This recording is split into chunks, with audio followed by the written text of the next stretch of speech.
어서 오세요. 네, 네, 권리당원 발언하는 시간이에요. 서로 소통하는 시간.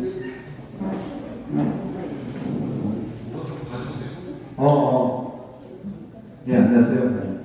저는 개인적으로 강민영 의원님하고 촛불 집회 이후로 많이 개인적으로 친분이고, 저는 한명환 의원 요번에 출마하시는 거에 도움을 드리고자 하고, 정대현 의원님은 그때 촛불 집회 동래구에서 활동하고 있어서 잘 친분이 있는데, 제가 개인적으로 강민영 의원님한테 여쭤보고 싶은 거는 내년 총선 때 출마를 하실 건지.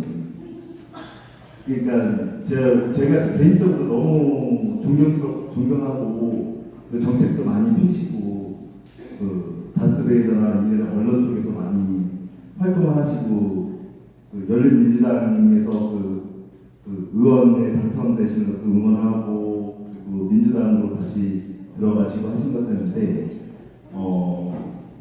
그러니까 4년만 하시기에는 너무 아까우신 것 같아요. 그리고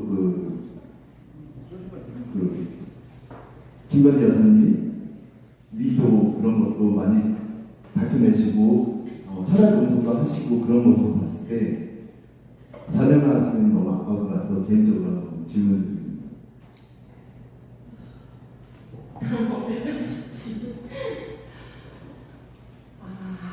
그냥 고민 중이라고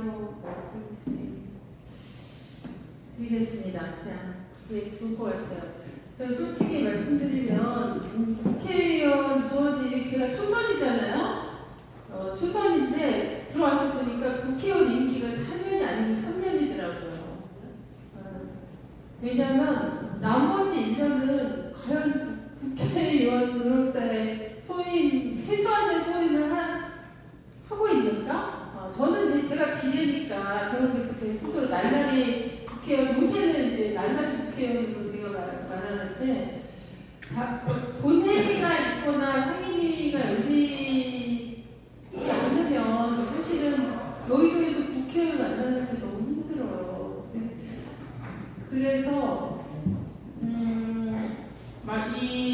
그리고 또 국회의원을 되기 위해서 국회의원을 하려는 사람들도 너무 많이 보이기도 하고, 저도 얼떨결에 국회의원이 되고, 물론 이제 양박 선생님이나 우리 한명원 선생님 같은 경우는 되게 정치권 주변에서 여러 가지 집단적인 경험하시고 또 출마를 했던 경험도 많고 그러니까 저처럼 이렇게 초짜는 아닐 것 같긴 한데, 실제로 들어와서 보면 이 현재 제도 가지고 있는 한계나 이런 것들도 되게 굉장히 많이 속살을 너무 많이 이제 보게 돼요. 그래서 저는 사실 그래서 국회는 정말 중요한 권한이 있으니까 정말 중요한 자리고 그 일을 할 수 있는 적임자가 가야지만 우리 사회가 제대로 나갈 수 있다. 이런 거를 더 들어와서 더 절절하게 느끼는 편이고, 국회의원이 되기 위해서 국회의원을 하려고 하는 사람들 말고 정말 제가 이재명 대표님이 홍보 때 하신 말 중에 제일 좋아하는 말이 뭐냐면, 나는 권력이 아니라 일을 하기 위한 권한이 필요하다. 저는 이 말을 정말 좋아하거든요. 정말 그런 정신으로 국회의원을 하는 사람들이 좀 많았으면 좋겠고, 그래서 지금 열심히 본인이 그런 사람이라고 생각하고 다들 뛰고 있거나 뛰려고 준비하고 있는데, 저는 이제 아직도 고민 중인 상태, 현재 진행형으로는 고민 중인 상태다. 제가 그렇습니다.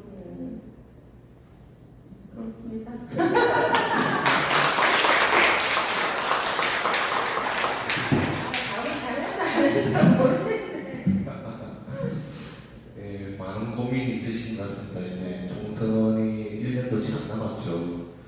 지금 두 분께서는 이미 지역구를 확정 지으시고 앞으로 향해 나아가실 기만 때문에 우리 현역으로 계신 강민정 의원님 같은 경우는 또 현역이기 이전에 앞으로 자기 총선에 대한 것도 좀 더 깊이 생각을 해야 되는 그런 입장이라서 좀 많은 고민들이 있으실 것 같습니다.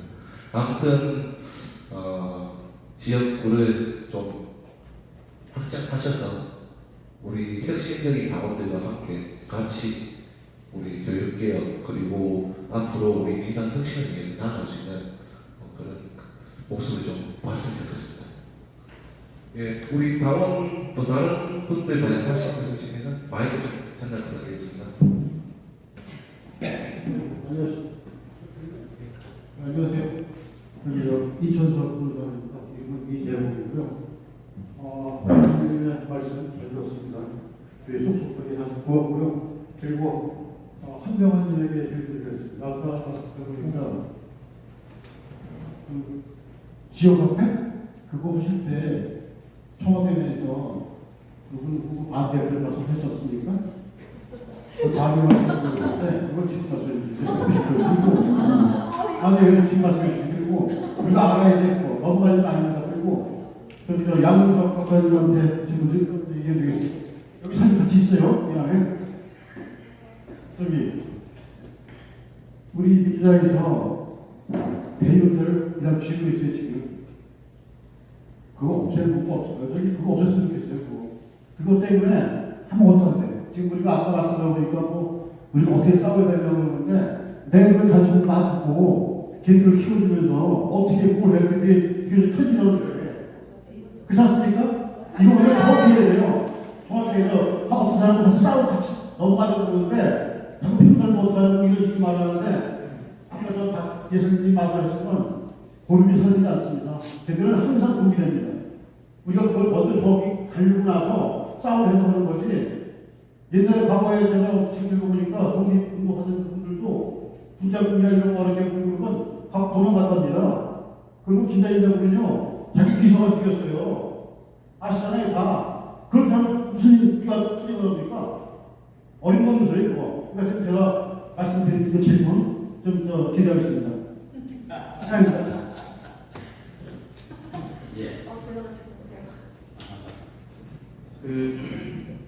아시다시피 지역화폐는 이 중산층 서민, 특히 골목 상권과 자영업자들의 매출을 증대해주는 효과가 있기 때문에 대기업, 대형마트, 백화점, 프랜차이즈 직영점을 운영하는 쪽에서는 싫어요. 대기업 쪽이죠. 카드사가 싫어합니다. 카드사는 이해가 좀 달라요. 그리고 지역화폐에 대해서 기재부가 싫어해요.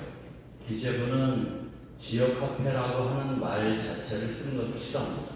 즉 화폐라는 단어는 중앙정부에서 한국은행에서 쓰는 것이지 지역사회 상품권으로 해달라고 공식적으로 할 정도로 싫어하고요. 그러한 부분에 이해를 같이 하는 사람들이 한국 사회에 곳곳에 많이 있습니다.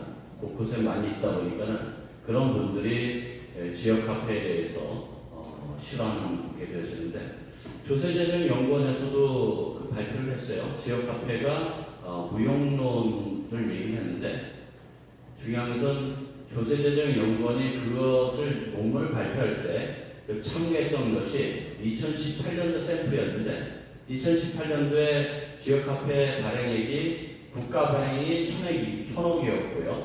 지자체까지 전부 66개 지자체가 전부 발행했던 것이 3,714억이었어요. 그 데이터를 갖고 전체를 얘기한 건데 그거는 잘못된 겁니다. 왜 잘못된 거냐면 샘플이 너무 작아요. 적어도 2020년이나 2021년을 상황을 갖고 평가를 한다면 이해가 되는데 너무 극히 작은 부분에 대해서 평가를 했던 오류를 갖고 있는데 그런 것들을 과감하게 발표를 하더라고요. 그래서 상당히 언짢았습니다. 그 당시에. 그리고 좀 전에 말씀하셨던 개개인들에 대해서 얘기했으면 좋겠다고 하는데 그것은 좀 아닌 것 같고요. 근데 전체적으로 이렇습니다. 네.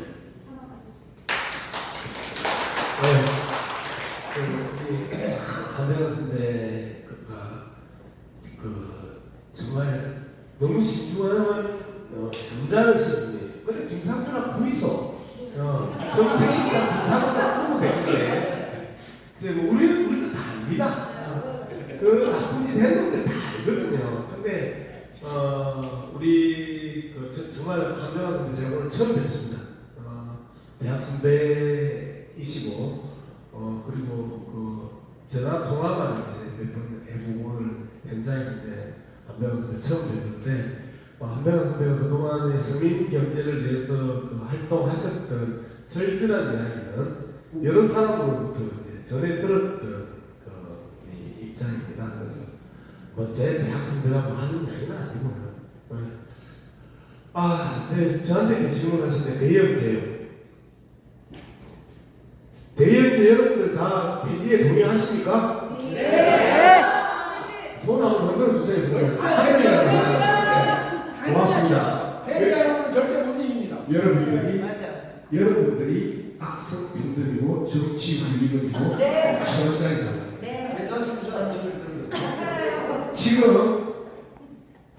악성 팬덤 정치 훌리건 철저히 당이냐 아니냐를 구분하는 딱 한 그 선이 대형제 폐지하면 그 세 개 다 한꺼번에 걸리고요. 대형제 반대하면 수박입니다. 맞습니다. 지금 이 싸움이거든요. 대형제 폐지와 관련해서 전해철이 딱 한마디 하면서 젊은 청년들 듣도 보도 못했던 선수들이 튀어나오면서 대형제 폐지하면 안 된다고 목소리를 높이고 있지 않습니까? 그리고 솔직히 대의원이 뭐 하는 건데요? 전당대 때 당대표하고 최고위원 뽑을 때 투표 한 번 하는 게 대의원이에요. 대의원 기능이 뭐가 있어요? 뭔가 대단한 게 있는 것처럼 이렇게 저렇게 포장하는데 다 대개소리고, 그죠? 대개소리고 없는 것 같아요. 어느 나라도 그리고 더불어민주당이 어떻게 국힘당보다 못한 제도를 가지고 그걸 갖고 튀려고 하면서 1970년대 박정희 정권이나 1980년대 전두환 정권 때 버티던 그딴 소리를 하면서 당연히나 국민들을 호도하고 그렇게 호도한 분들이 조중동에 있어서 엄청나게 칭찬받고 이런 분위기로 갑니까? 그래서 방법이 뭐냐고 물으셨습니다. 현재 전체적으로 대형제 폐지와 관련해가지고 강력한 당 지도부의 드라이브가 걸려 있고요. 그리고 한 놈이라도 뿌리 뽑아야 저 따위 짓을 못한다는 그런 생각입니다. 네? 제가 정대처럼 뿌리 뽑게 도와주시고요. 서울이라는 수가 뿌리 뽑게 도와주세요. 그게 다른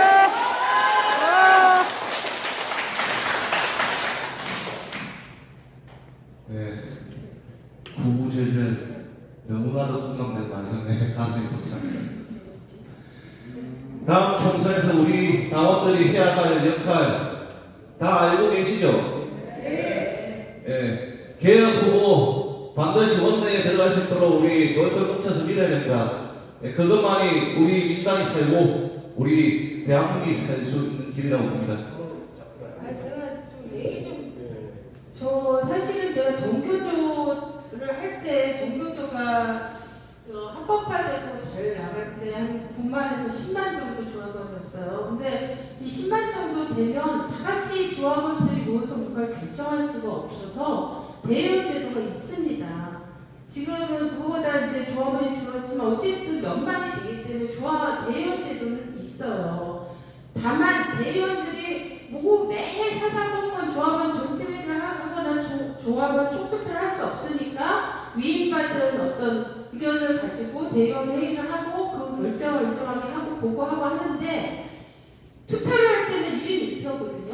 대의원이라고 해서 그래서 제가 이제 말씀드리는데 저는 이거를 사실은 우리가 1인 1표의 등가적인 어떤 권리를 당원 모두가 갖자. 그러나 제도로서의 대의원 제도 자체를 폐지하자는 거는 저는 약간 비현실적이라고 생각하거든요. 그러니까 그래서 지금 이걸 대의원제 폐지라고 자꾸 이 명명을 하고 우리 당원들이 요구하는 건 대의원 제도 자체를 없애자는 거다 이런 식으로 지금 사실 그렇게 전해져 사람들한테 이해가 되고 전달이 되고 있기 때문에 저는 우리의 주장이 논리적인 설득력을 갖기가 스스로 어려운 장애를 만들기 시작하고 있다고 생각해요. 그러니까 1인 1표 등가 모든 당원이 동등한 권리, 평등한 권리를 갖자 이렇게 가는 게 맞지 이거를 대의원제 폐지로 가는 순간 잘 아는 사람들은 뭐 이걸 이용해 먹기가 좋잖아요. 대의원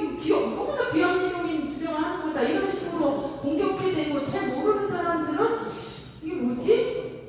이렇게 해서 우리 원래 주장인 평등한 어떤 당원권 이것에 대해서 접근하기 너무 어렵게 만든다고 저는 생각합니다. 그래서 대의원제 폐지 말고 평등한 당원권이라든가 뭔가 다른 식으로 이걸 네이밍해서 요구하는 게 저는 맞고 그렇게 할 때 더 많은 사람들한테 지지를 받을 수 있고 이렇게 나갈 수 있을 거라고 생각해요. 그래서 저 개인적으로 네. 지금 우리 당원들이 요구하는 것이 표의 등가성 1인 1표를 얘기하는 거지. 바로 그겁니다.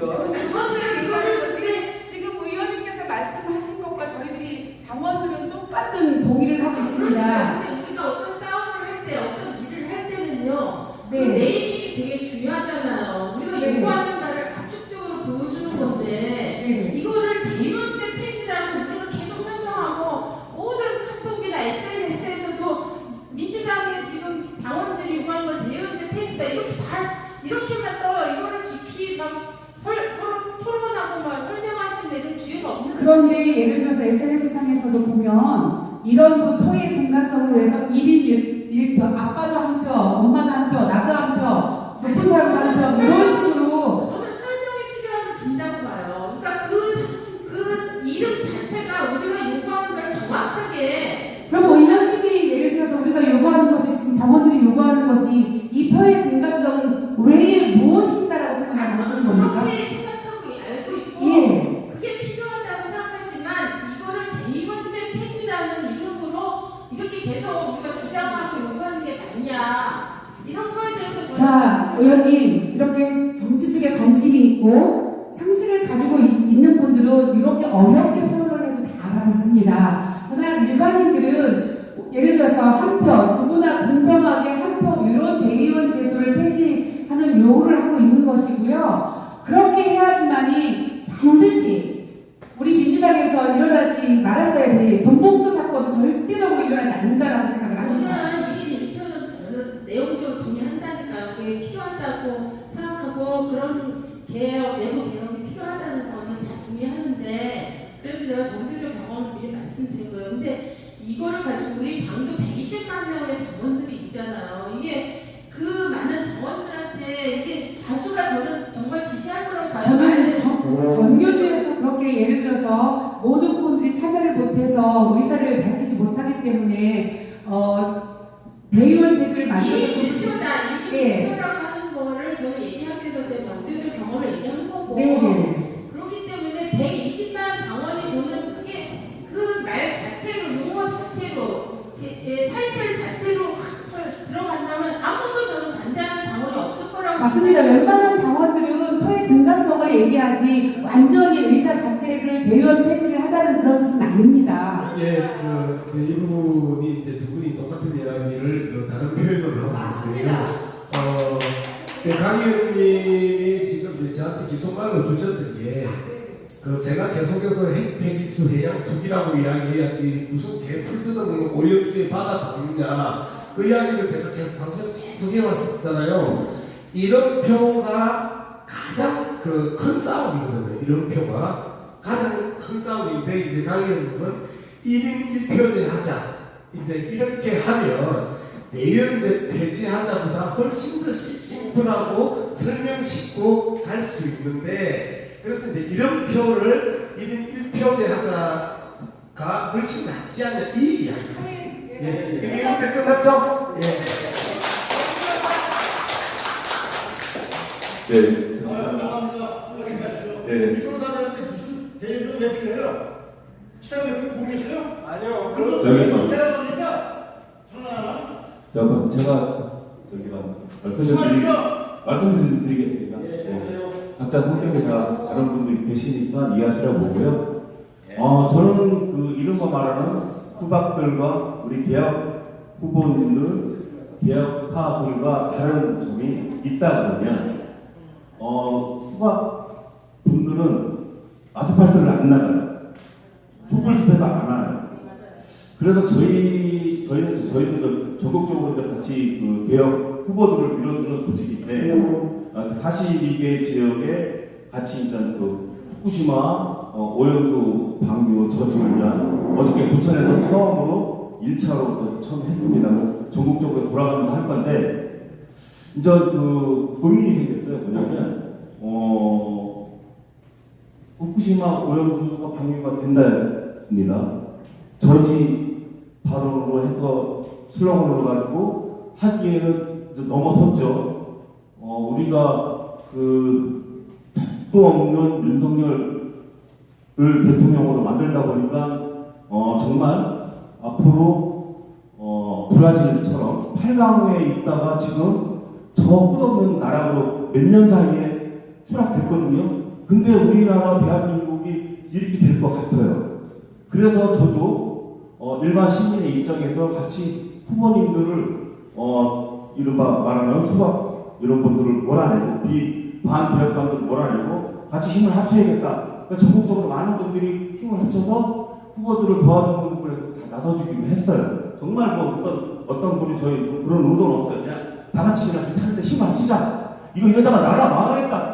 독립운동이 아니라 나라를 살려야 되는 지금 그런 시기거든요. 그런데 지금 저희 공동행동을 했는데 다른 구호나 슬로건으로 국회의원들 쪽에서 민주당 국회의원 쪽에서 시기는데 또 하기에는 힘들고 우리 현재 제도권에 들어가지 못하신 우리 대표적인 리더분들 이런 분들과 그 다음에 우리 시민분들 유권자들이 힘을 합쳐가지고 새로운 방안을 제시해야 될 시기라고 봅니다. 그럴 때 저희들한테 이런 부분에 대한 거를 한번 제시해주면 저희들 못하라도 오염수가 방류됐는데 계속 저지 얘기해봐 의미가 없거든요. 이런 부분에 관해서 한번 생각되시면 말씀 좀 부탁드리겠습니다.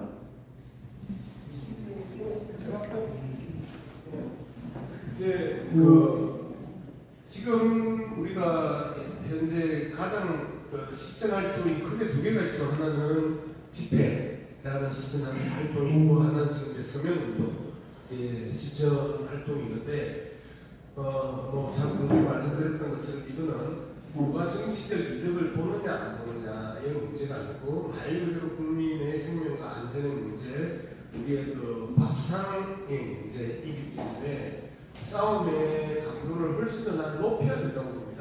그래서 투쟁의 영역을 제가 항상 말씀드렸던 것처럼 처음에는 리본 달다가 머리띠 하다가 삭발하다가 단식하면서 마지막 싸움을 마무리를 하잖아요. 지금은 상징적인 싸움에 있어서 삭발과 단식이 나와야 되는 시점이고요. 그리고 나는 시민들 입장에서는 정말 우리가 캠페인을 해가지고 이번 달 말에 일본 원정 가자, 일본 원정대 꾸려서 도쿄에서 2박 3일 이 노숙 투쟁하고 단식 투쟁하고 하는 이러한 싸움의 방법들도 우리는 진작에 고민해 봐야 되고요. 그 다음에 바다 쪽은 대마도 앞에까지 가서 해상시, 어선들 해상시 해야 되고요. 예전에 다 했던 것들입니다. 그런데 현재 이러한 부분에 있어서 책임 있는 단위가 아무도 움직이지 않고 있는 게 우리가 답답할 뿐 아닙니다. 이 문제를 계속해서 정쟁의 문제로 바라보면 안 됩니다. 우리 쪽도 정쟁의 문제로 바라보고 정치적으로의 이익만 담아는 것 아니냐 하는 매우 비판의 목소리들이 나는 민주당으로 들어가야 된다고 생각을 합니다. 그래서 정말 많은 분들이 고민하고 있는 싸움의 방식과 그 다음에 수위의 문제를 하자고 지금 제기하신 것 같은데 투쟁의 수위를 지금보다 훨씬 더 높여야 된다. 저는 그렇게 생각합니다. 맞습니다. 네, 또 다른 당원분들 먼저 손 드신 분 저 뒤쪽에 많이 주세요.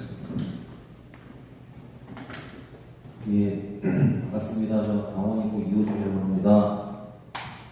저는 그 경제 민주화가 아직 좀 걸음이 더디다라는 좀 생각이 들고요. 이를테면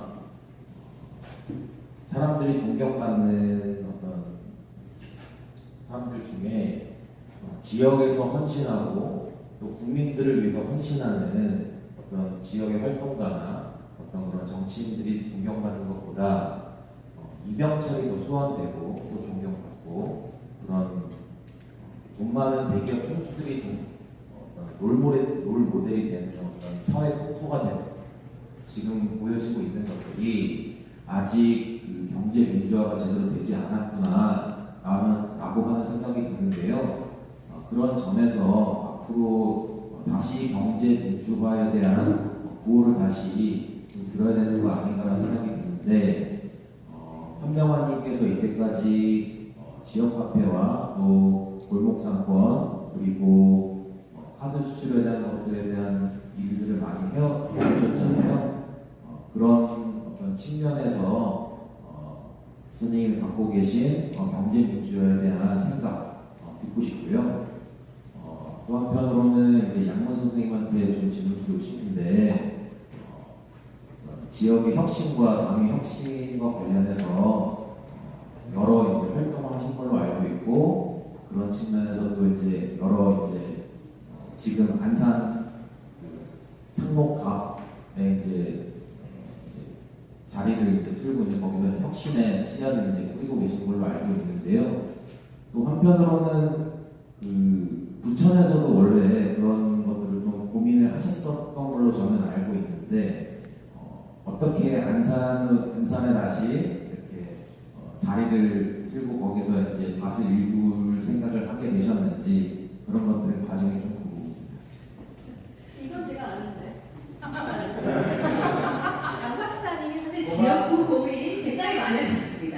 그런데 이제 서른을 들면 처음에 지역구로 출마하시려고 고민하시다가 이제 좋은 더 후보님이 집에서 현명한 지금 선생님 나오신 것처럼 계시다고 하셔서 다른 지역에도 출마를 하시겠다 하셨다가 수박을 뿌리고 줄기이자 이제 수박이 정말 그 몸통 그 자체다라고 생각하는 게 친문이라고 불리는 전해철 의원이잖아요. 그를 정말 뿌리 뽑지 않으면 수박이 척결되지 않는다라고 해서 지금 민주당 내에서 사실 양문서를 제명하라고 하는 그 의원들 사이에서 의견이 돌고 있다고 해요. 그래서 그런 의미로 제가 봤을 때 안산 상호갑에 이제 딱 본격적인 도전장 수박의 뿌리요 근원이요 수박 밭이다 수박 몸통 그 자체를 뽑아내시겠다는 결의로 출마하신 걸로 알고 있는 거 맞으신가요?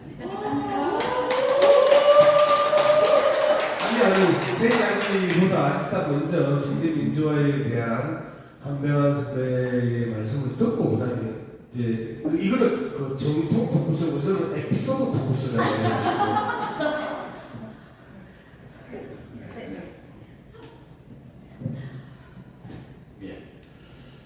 우리가 옛날부터 그 민주화, 뭐 자유 이런 가치를 참 많이 얘기했는데 경제와 관련해서 민주화라고 하는 부분에 대해서는 그렇게 많이 얘기를 하지 않았어요. 그리고 경제 민주화를 되게 추상적으로 얘기를 했어요. 말로 경제 민주화 반드시 해야 되겠다라고 얘기하지만은 실질적으로 무엇이 경제 민주화냐라고 하면 아무도 그것에 대해서 정확하게 대답하지 않고 그것에 대해서 얘기를 잘 안 했어요. 아주 되게 지역적인 것만 갖고 얘기를 해요.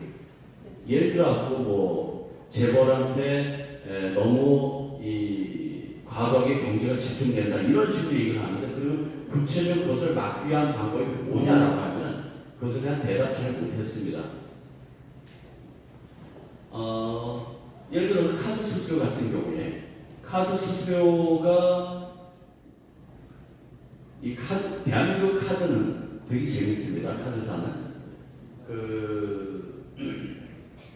거의 의무사용제예요.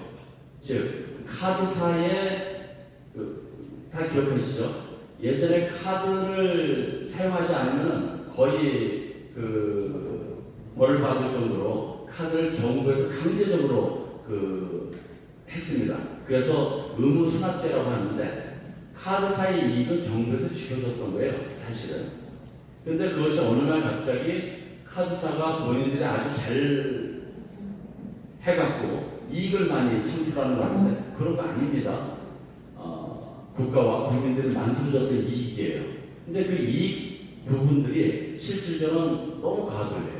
그래서 줄였던 것이 카드 수수료 대폭 인하였는데 이런 부분들이 실질적으로 경제 민주화 정책 중에 하나거든요. 근데 이런 부분들이 잘 안 해요. 국회에서 안 나섭니다. 저는 답은 가까이 있다고 생각합니다. 이 자영하시는 분들 얘기 쭉 듣다 보면 거기 답이 있어요. 다 얘기합니다. 이구동성으로 여러 가지 얘기를 해요.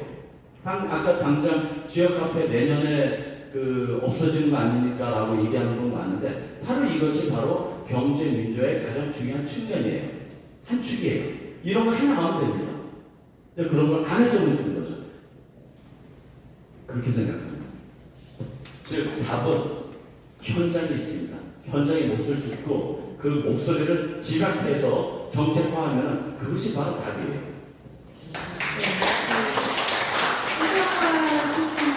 자영업과 지원에 집중하시는데 저는 우리 경제 구조에서는 이 대기업과 하청 있잖아요. 이 문제가 사실 근본적으로 해결돼야 된다고 봐요. 기술 탈취라든가 대기업의 단가 후려치기라든가 이런 것들을 너무나 노골적으로 하고 있고 이게 거의 구조적으로 다 허용되고 있는 그걸 제약하고 제한하는 법들이 국회를 통과하기 너무 어려운 그게 또 노동자에게 있어서 정규직과 비정규직의 문제 하청 노동자와 원청 노동자의 문제로 결국은 모두에게 다 관련되어 있는 문제고 이런 문제들을 해결하는 게 굉장히 경제구조에서는 우리나라 특히 경제구조에서 중요하다. 그래서 이번에 그 노란봉투법 같은 경우도 한편에서는 이제 원청의 책임이라고 하는 거를 이 하청 구조 전체를 바꾸는 건 아니지만 원청의 책임을 명확하게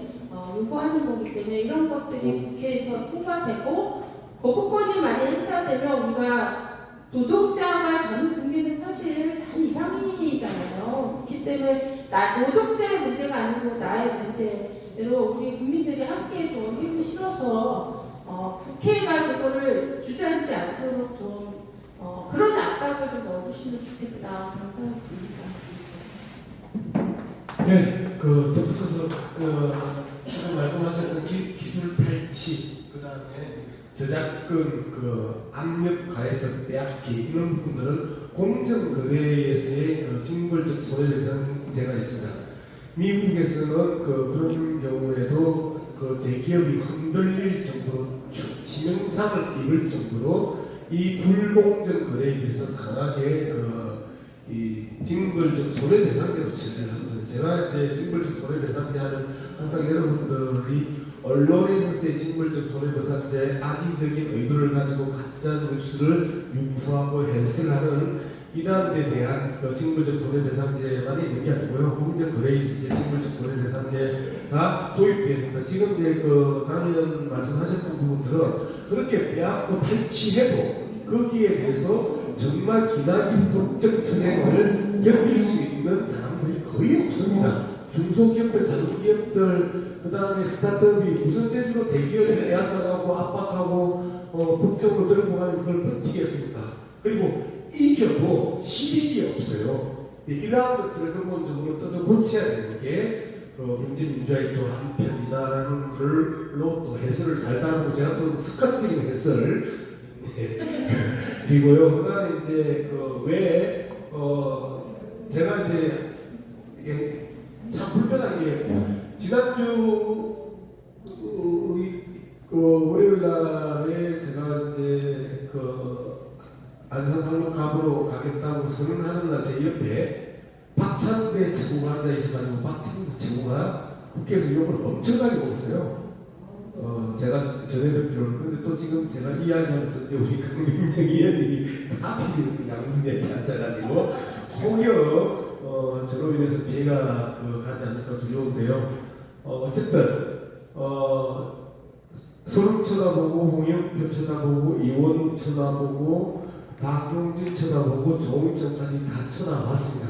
그리고 실질적으로 현지에 이제 취재를 쭉 했었고요. 그런데 아까 이제 왜 이 부천을 안 오고 딴 데로 갔냐?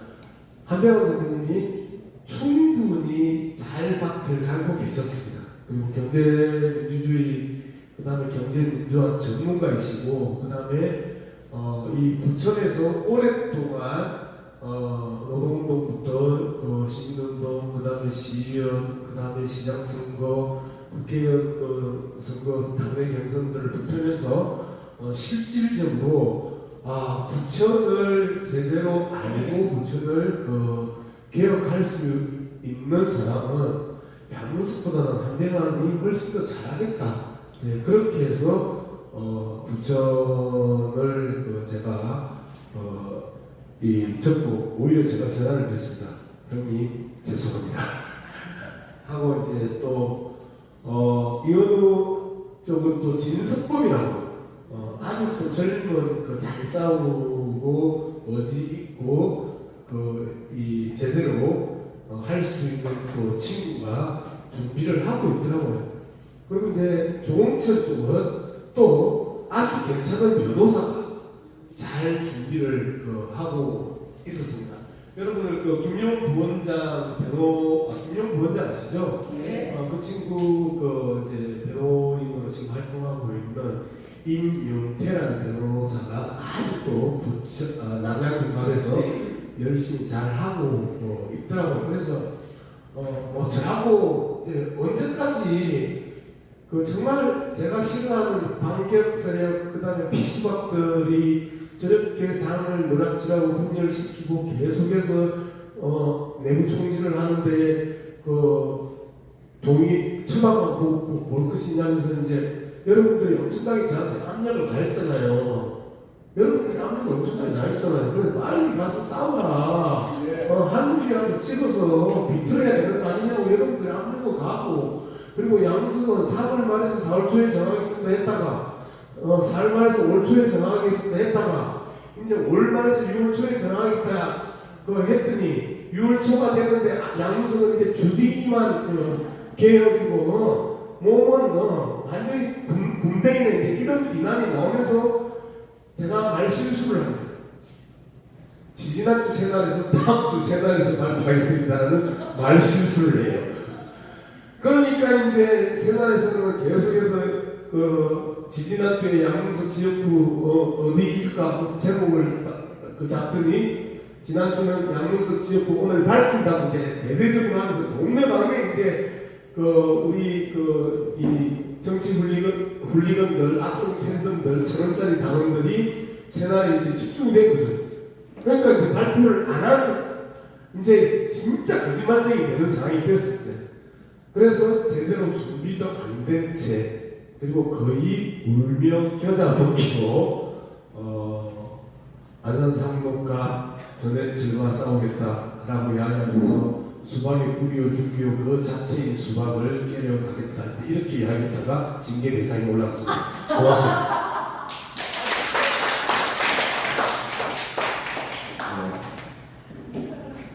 양문석 박사님이 징계 대상이 되면 우리 당원들을 보고 정치 훌리건이다 별소리를 하는 특정 몇몇 의원님들 또한 똑같은 징계 대상보다 더 심하게 중징계를 해야겠죠. 우리 당원들을 기망하는 정치인들이 어떻게 일반 대체되고 국회 생활을 한다고 할 수 있겠습니까? 우리 양문석 박사님 만약에 중징계 징계가 떨어진다. 당원들 가만히 있으면 안 되겠지요? 예, 우리 또 다른 당원분들 하실 말씀 있으시죠? 마이크 좀 부탁드릴게요. 예, 여기 있습니다. 빨리 좀 주야죠. 네, 저는 이게 개인이고 그리고 처음 두 번 다시 이렇게 제가 나올 줄 몰랐습니다. 박근혜 때 이후로 영박 때 이후로 나라가 잘못되고 그때 나와서 열심히 투쟁을 했었는데요. 그리고 다시 나라가 저는 힘든 상황이 있다고 봐요. 경제도 좋지만 지금 이 나라가 너무나 힘든 상황입니다. 저 개인적으로 좀 질문을 좀 드리고 싶어요. 경제도 좋고 다 좋아요. 지금 나라가 없다면 지금 오염수가 아니라 폐기물입니다. 그리고 저 물이 바다로 흘렸을 때 바다를 터전으로 하는 어민들, 또 바다로부터 채취하는 우리 소금이랄지 뭐 미역이랄지 여러 가지 많이 있잖아요. 지금 다 죽게 생겼어요. 이걸 구해내기 위해서는 저는 아무것도 다르지 않습니다. 여기 썩은 수박을 제 사비를 털어서라도 그놈들만 물리칠 수 있다면 어디든 다 할 거예요. 그리고 제가 여기에 온 동기가 우리 윤석열 대통령을 통해서 우리가 직접 뽑자, 우리가 걱정하자 그 생각을 했는데요. 아무 다른 거 없어요. 그리고 정말로 그 자리에서 국회의원이 거스라치라고 생각한다면 수박이 되겠죠. 진정으로 국민을 위해서 힘써줬을 때 그 사람, 우리 국민들, 저 같은 사람은 정말 그렇게 해주는 사람이 있다면 제 모든 것을 걸고라도 정말 큰 절을 올리고 제 재산 다 털어서라도 어떻게든 당선시키고 싶어요. 그리고 바라는 것 없어요. 정상적으로 돌아간다면 저는 제 이치로 가서 일을 넣을 거고요. 우리 국회의원인데, 그리고 또 앞으로 되실 분들, 저희들은 여기에서 보이지 않게 많은 일을 하려고 왔어요. 그러나 이분들을 어떻게 검증하지? 나름 이제 조합하려면 지켜보고 이렇게 우리가 한번 만들어보자 생각을 했습니다. 국회의원 월급도 많아요. 그리고 덴마크에서 제가 덴마크에서 7년을 살아봤어요. 그들은 어떻게 정치운동을 하는지. 국회의원 2명이서 연금 하나를 내고 월급을 주면서 살아가고 또 평균 임금이 딱 정해져 있어요.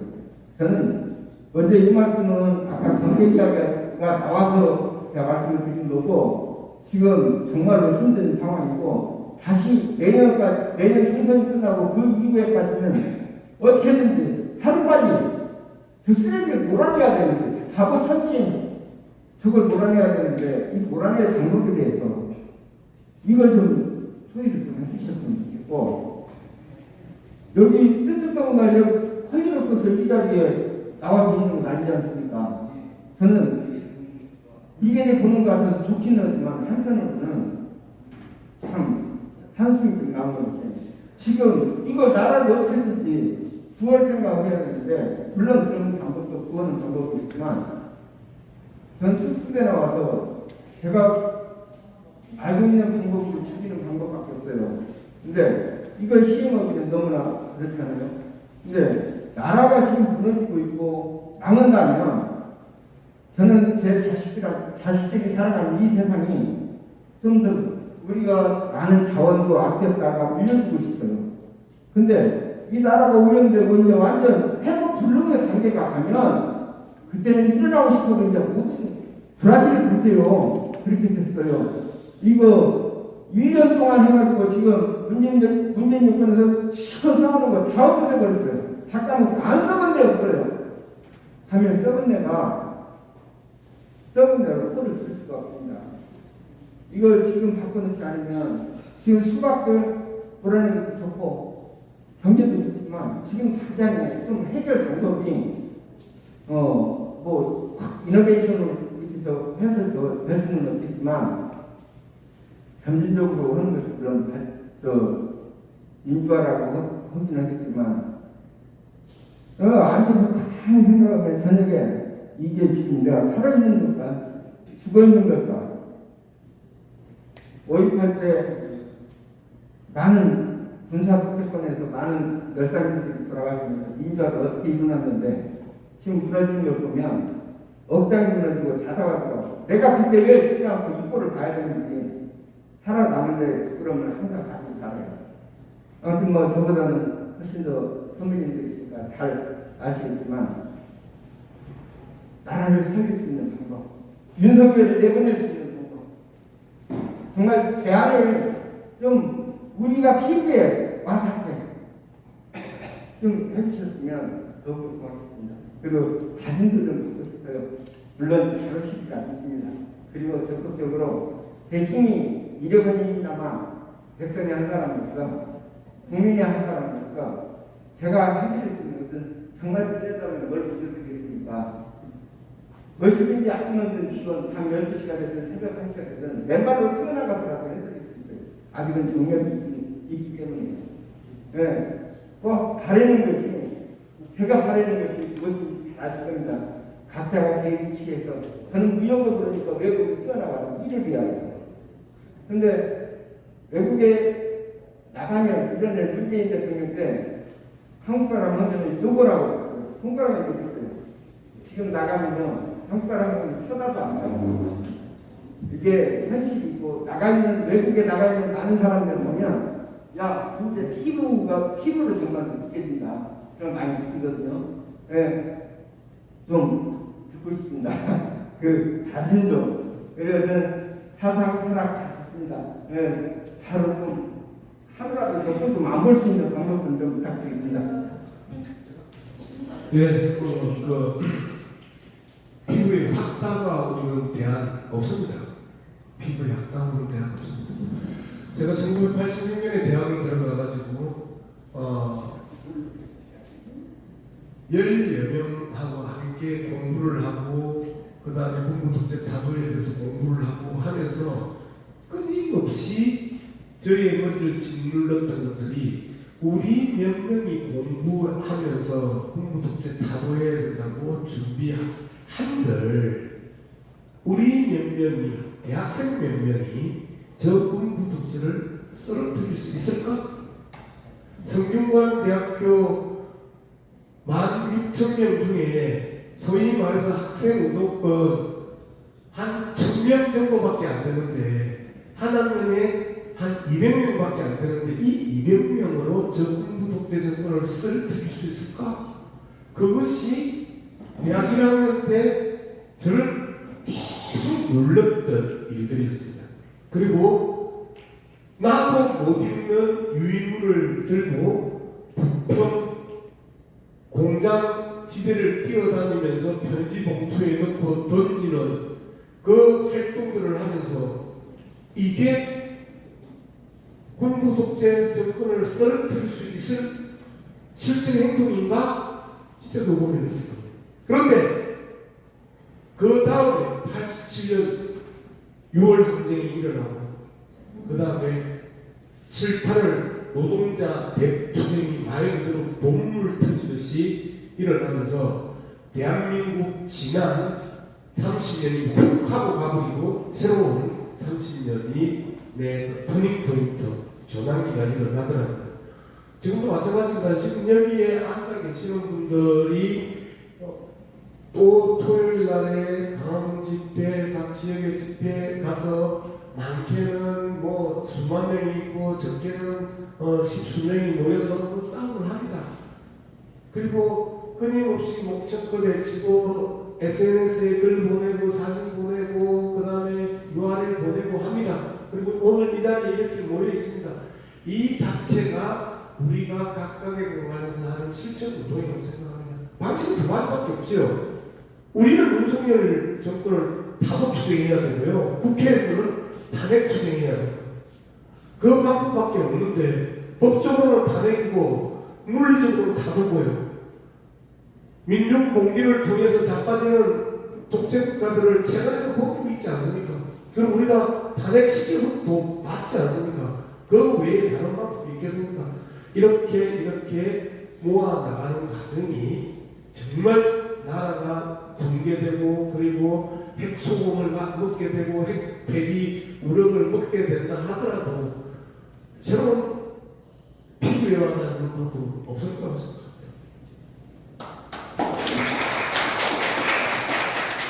그거를 윤석열을 너무 잘 알기 때문에 지금 어떻게 해서든지 총선에서 다수당을 차지하려고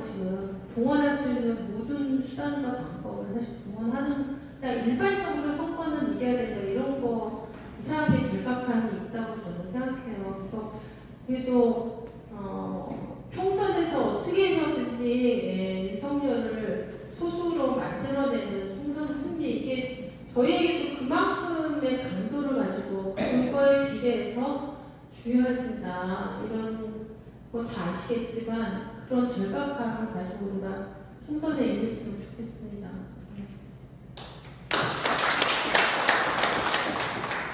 네, 또 다른 분 하실 말씀 있으신가요? 이 마이크 좀.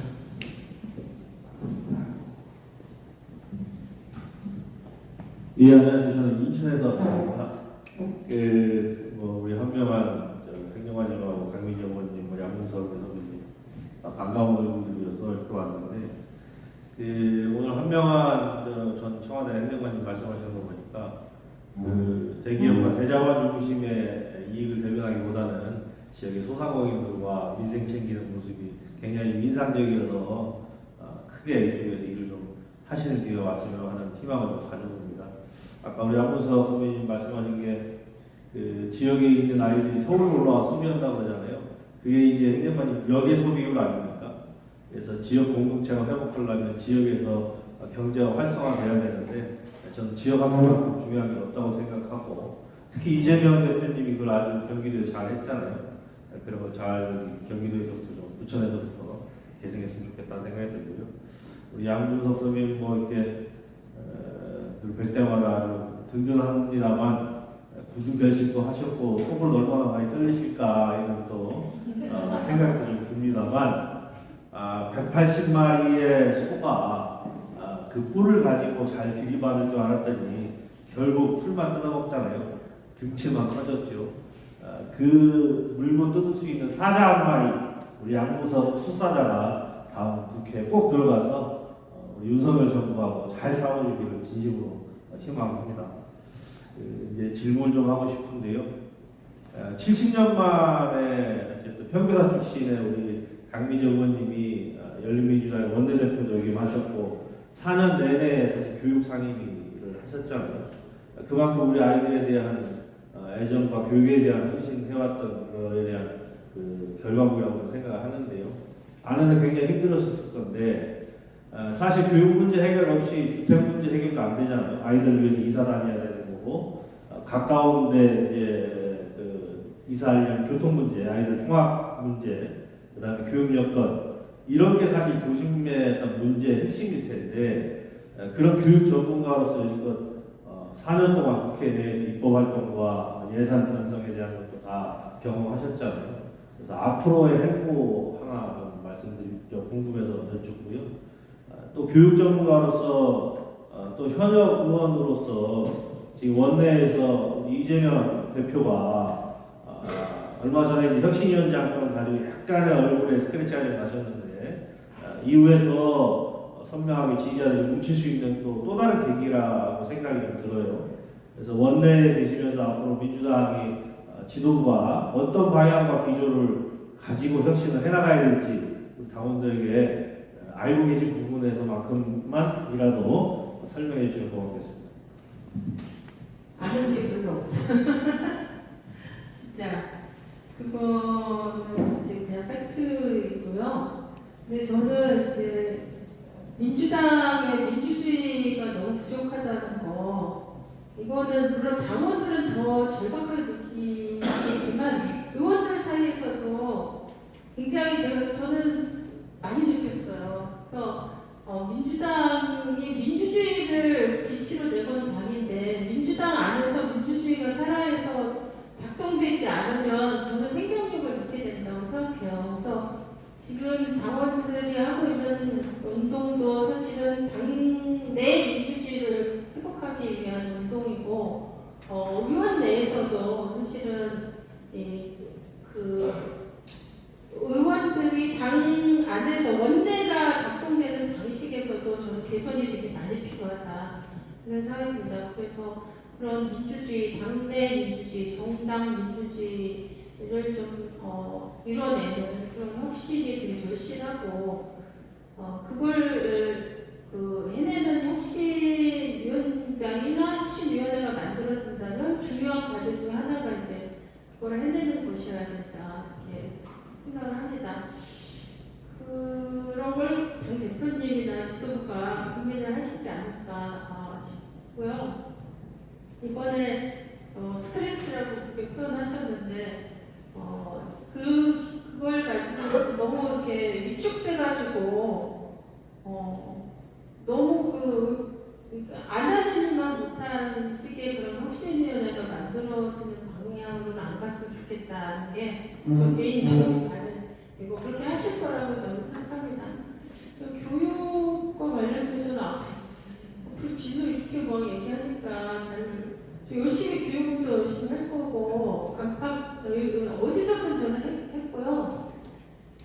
사실 교육이야말로 교육 안에서도 그 양극화 있잖아요. 우리 아까 경제 얘기하셨을 때 누구를 위한 누구의 이익을 지키는 경제 정책인가, 카드 수수료 문제서부터 시작해서 이렇게 말씀하셨는데 교육이야말로 그 양극화가 아주 극단적으로 지금 최근에 몇 년 사이에 더 많이 일어났어요. 우리 최근에는 다른 친구들은 그 단면을 봤잖아요. 정순신 아들이 그렇게 하고 또 서울대에 들어가고 요번에 그 핫하게 된 이동관 아들이 그런 짓을 하고 또 그 모든 걸 다 민마시킬 수 있는 그리고 이제 또 그 스카이의 어디 대학에 들어갔습니다. 이런 식으로 지금 교육 안에 있는 양극화의 문제도 굉장히 심각하다. 그래서 이런 문제를 풀어나가는 교육 평준화가 이런 얘기하고 1970년대 박정희 때 얘기하려고 그러면서 지금 막 거품 물고 치 튀기면서 반대하는 사람들은 저는 진짜 매일 곤란해야 된다고 생각합니다. 우리 아이들이 정말 공평하고 공정한 교육의 기회를 누릴 수 있도록 하고 있냐 이런 점에서 현재 교육제도 전혀 그렇게 하고 있지 못합니다. 그런 부분들을 제대로 할 수 있도록 대한민국 교육의 혜택을 골고루 받을 수 있도록 그리고 진짜로 교육을 받는 입시 교육만이 아니고 진짜 교육을 받는 그래서 그 교육을 다 받고 12년 딱 받고 사회에 나갈 때는 민주 시민성이 장착돼서 사회에 나갈 수 있는 그런 교육을 좀 할 수 있도록 노력해볼 생각입니다. 네, 시간 관계상 마지막으로 우리 당원분들 중에 말씀 또 하시고 싶으신 분 있으시면 손 들어주세요. 네. 안녕하십니까. 저는 강서 을에서 온 강산이라고 합니다. 오늘 또 이렇게 양문석 박사님을 비롯하여 또 박예슬 한동안 의원님, 강민정 의원님 여러 분들의 말씀을 소중히 참고로 해서 저희가 당원의 한 사람으로서 드리고 싶은 말씀은 우리 민주 역사가 시작한 지 민주당이 벌써 60여 년의 세월이 흘렀는데요. 진짜 민주당은 그대로 민주당인데 하물며 한 개개인의 한두 분 때문에 더불어 돈보투당, 더불어 더듬당 전 당명을 좀 이렇게 바꿀 생각은 없으신지 그런 거에 한 말씀 드리고 싶고요. 또 저희 당원들을 아무리 비하 발언하고 어쩌고 저쩌고 해도 배는 지져도 기차는 달리고 빨래는 잘 마릅니다. 네, 그러니까 우리는 똘똘 뭉쳐서 일단은 저희는 열심히 할 거고요. 그 당명에 대해서 의원님들 어떻게 좀 해주셨으면 감사하겠습니다. 감사합니다. 당명 관련해서는 여기서 말씀하실 부분이 아니다 보니까 의견을 하는 거지. 무슨 말씀인지 인지를 했고요. 뒤에 손대시는데 마지막으로 마이크 드리겠습니다. 네, 안녕하십니까. 저는 부천시 의회에 살고 있는 주민의 한 사람이고, 또 그 평당원의 한 사람입니다. 오늘 또 이렇게 이 자리를 만들어주신 인천민주시민회의, 그리고 계양된 TV, 그리고 관계자 여러분들 정말 감사하고요. 우리 그 부천시가, 지난 그 지방선거 이후에 민주의 성역이 되었다가 이 부천시 의회에 계시는 우리 지역 위원장님 한 분 때문에 상당히 여기 가서 좀 수치스러운 그런 양들이 이렇게 겹치고 있습니다. 그래서 오늘 이 자리를 이렇게 마련한 계기로 해서 우리 부천시의원이 정말로 수박 주스로 만들어서 갈아 마시는 그런 자기의 장가 됐으면 하고, 그리고 우리 그 존경하는 강민정 의원님, 양문석 박사님, 이거 제가 정말 사랑하고 존경하는 우리 한경환 의원님, 내년 총선에서 승승장구하시고 필승하시기를 기원합니다. 감사합니다. 만약에 징계를 받으면 똑같은 평방인데 저보다 방금 말씀하신 분이 훨씬 더 큰 징계를 받아야 돼요. 저는 갈아 마신다는 표현을 쓰지 않았습니다. 저는 진짜 갈아 마신다는 표현을 쓰지 않았습니다. 그냥 뿌리 뽑겠다, 그 다음에 쳐내겠다, 깨트리겠다 정도였는데 갈아 마신다는 표현은 쓰지 않았습니다. 저보다 훨씬 더 큰 징계를 받으셔야 되고요. 한 가지 이제 큰 변화를 여러분들이 인지하시고 이론적으로 좀 틀을 짰으면 좋겠는데, 민주당의 주인이 누구냐? 이제까지 국회의원이었어요. 국회의원이 민주당의 주인이었습니다. 그런데 이재명 대표 지도부가 등장을 하면서 민주당의 주인이 당원이 가져가려고 지금 치열한 권력 투쟁을 벌이고 있습니다. 이게 현재 상황입니다. 우리가 이미 국민이 주인이라는 걸 한번 증명했었죠. 박근혜 탄핵을 시키면서 모든 권력은 국민으로부터 나온다라는 헌법을 가지고 우리가 국민이기 때문에 국민이 끌어내리면 끌려내려오는 대통령의 정치적 개헌을 했습니다. 이제는 당권에 대해서 국회의원들이 당대표를 흔들어서 끌어내리는 경우는 숱하게 많았지만 당연히 당대표를 끌어내린 적은 없죠. 민주당 출신 의사 없습니다. 그리고 지금 일부 국회의원들이 여전히 자신들이 민주당의 주인이냐 하면서 기득권을 지키고자 하는 그 싸움, 그리고 너희들은 아니냐, 당연히 주인이야 하고 그 당원들이 그들을 끌어내리려고 하는 싸움, 이 두 싸움, 민주당 당의 주인이 당원이냐 국회의원이냐 이 싸움을 하고 있는 게 지금 시기다. 딱 이 시점입니다. 그렇기 때문에 치열한 삽바 싸움이 시작됐고, 그리고 정말 피 튀기고 파편 튀는 극단적인 표현들이 난무하는 가운데서 확실하게 우리가 삽바끈을 훨씬 더 깊게 잡고 끌어당기고 있는 과정. 그래서 이 싸움을 완성하는 것은 이번 총선 공천 과정에서 완성이 됩니다. 여러분들이 조금 더 힘내고 자기가 당의 주인이라고 하는 일부 국회의원들 저 만동과 만원과 만행에 대해서 여러분들이 확실히 진압해 주시길 부탁드립니다. 고맙습니다.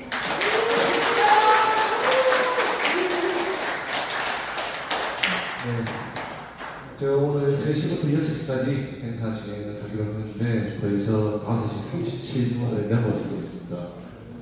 예, 인사가 안 늦었습니다. 오늘 행사를 좀 시간이 딱 맞춰서 진행했어야 되는데 부랴부랴 진행하다 보니까 인사가 늦었습니다. 이번 당원들의 목소리를 진행하게 된 인천 민주시민행진 대표 겸 개항쟁TV를 운영하고 있는 김희준입니다. 반갑습니다. 소식 안내고 초대해주신 우리 김진혜님, 그리고 한명환 의원님, 우리 양호석 박사님, 그리고 우리 잠깐 가겠습니다. 네, 감사드리고요. 일요일 이 한국 같은 시간에 또 이 자리에 발표해 주신 우리 당원분들 정말 감사드립니다. 우리 당원들의 목소리는 매월 한 번, 매달 한 번 이렇게 계속 이어갈 것이고요. 오늘 부천에서 이렇게 끝내지만 7월달에는 또 어느 시기가 될지 그거는 제 마음. 한편 또 기대해 주시고 우리 강민정님한테 한번 다 초대자분들 중에서 어떤 분을 좀 초대해서 마이크를 드리는 게 좋을까 한번 생각나시는 분 있으시면 추천 부탁드리겠습니다. 네.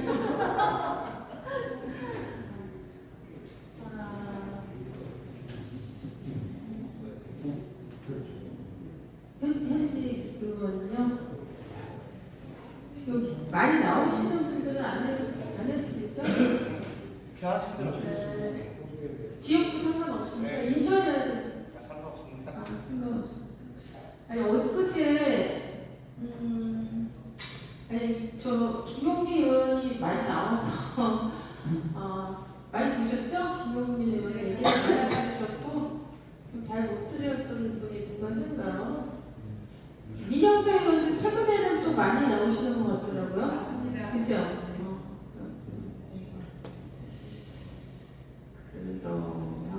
충청도 힘듭니다. 문진석 의원님. 문진석 의원. 네. 문진석 의원. 충청도가 수박이 너무 많습니다. 문진석 의원님 동의해. 네. 아무래도 제가 강민정 의원님하고 이렇게 초대하면서 김용민 의원님하고 몇 분 의원님한테 연락을 드렸었어요. 네. 그래서 다른 채널 통해서 요즘 많이 보고 계시는 의원님 외에 방금 말씀하셨던 문지석 의원님, 제가 7월달 나원들의 목소리에 초대하도록 하겠습니다. 그리고 이제 마지막으로 우리 오늘 여기 자리에 함께 해주신 우리 초대자 한병한 예비 후보님하고 강민정 의원님, 강수 박사님 그리고 이렇게 자리에 계신 방에서장 한 말씀씩 듣고 포토 타임 가지겠습니다. 예, 좀 5시 끝나는 줄 알고요. 예, 잠깐만 제가 지난주 월요일 날에 새날에서 밤에 발표를 했잖아요. 낮에 방송을 하는데 남영이 때문에 무지하게 삐졌어요. 남영이가 하는 말이 갑자기 그날 축구 우리 4강 간다이라서 축구 이야기를 하는데 남영이와 우리 양무석 박사님 지역구가 없어서 축구 구경 다 하고 축구 해설까지 하는 여유가 있네요 하고 방송을 하면서 놀리는 거예요. 그래서 내가 끝나면서 죽는다 네, 했는데 저도 이제 지역구가 생겼대요. 네. 지난 월요일 밤에 지역구가 생겼고 그래서 이제 지역구 활동 열심히 하고 있습니다. 그래서 오늘도 제가 7시에 또 지역구에 만날 때 내로 가야 되고 9시 약속이 있고 10시 반에도 약속이 있어요. 그래서 이렇게 줄을 모르고 앉아있는데 오늘 김희준한테 쏘는 느낌도 있습니다. 네, 고맙습니다. 저는 시작할 때 말씀드렸듯이 당원들과 이렇게 직접 얘기하는 기회가 많지 않았는데 오늘 너무 좋았거든요. 여기 계신 분들은 어떠셨는지 모르지만 소통은 많으면 많을수록 저는 좋다고 생각합니다.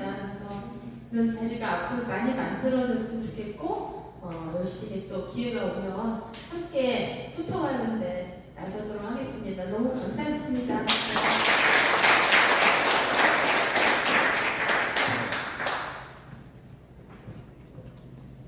이렇게 많은 유튜버분들하고 또 당원분들하고 얘기하는 건 처음인 것 같아요.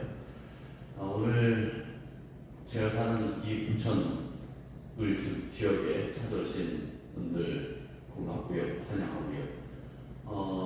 저는 이렇게 생각합니다. 중요한 것은 원칙과 철학이에요. 그래서 원칙과 철학 지키면서 열심히 살겠습니다. 감사합니다.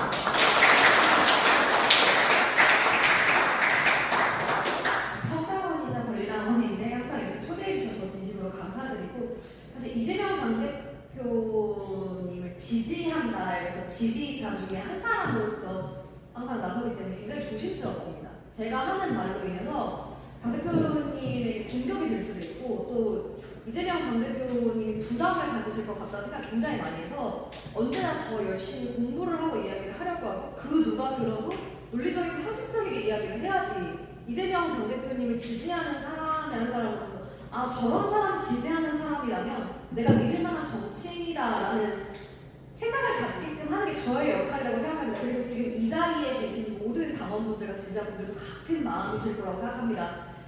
이재명 당대표가 추구하고 있는 억가구약 대동세상 그 가치를 위해서 이 자리에 함께 하신다고 생각하고 그 길에 저도 조금이나마 미력하지만 열심히 시민의 한 사람으로서 함께 하겠습니다. 감사합니다.